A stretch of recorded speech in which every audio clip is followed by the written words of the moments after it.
Welcome back to the show. We're now joined by head volleyball coach Angie Bird. Welcome to the show, Coach. Thanks for having me. You led the Braves on an 8-game improvement from your first year in 2012 to last season. What are some of the things you've learned over the last 2 years that you're going to use this year to continue that rapid progression?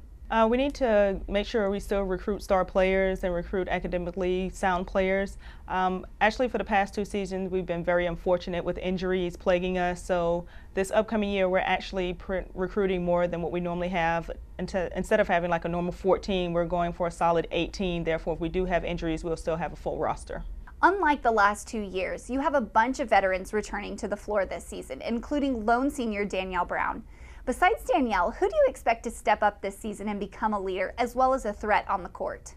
Just from practices, Nicole Matthews has been doing a great job. Actually, she's one of our captains. Sabrina Gonzalez as well as Cecilia Brandon, they have all been good leaders for the freshmen. They have all stepped their game up. So actually with those 4 in leadership positions, we should do really well.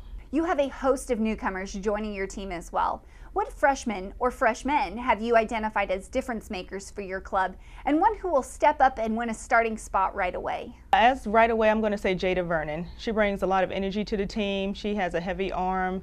She places the ball well. And also Mallory Davis, she jumps well, she blocks well. So those 2 should earn a starting spot. As of right now, they are in the starting lineup. If they continue to progress like they will definitely be starters. You preach a family-first environment with your team, and every player seems to have bought into that philosophy. With that being said, what are the goals for this squad this season, and what will it take for this team to compete for a conference championship year in and year out?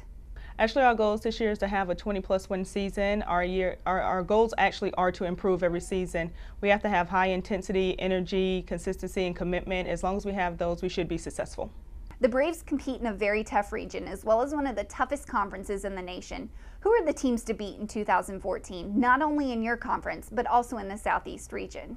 I would say the top 3 is going to be Armstrong, Flagler, and Wingate. We actually play Armstrong twice as well as Flagler, and Wingate we would have to see them in region.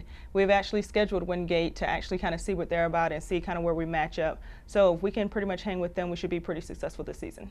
Thank you, Coach, so much for being on the show with us today. Thank you. And when we come back, we're going to be talking to head cross country coach Peter Ormsby.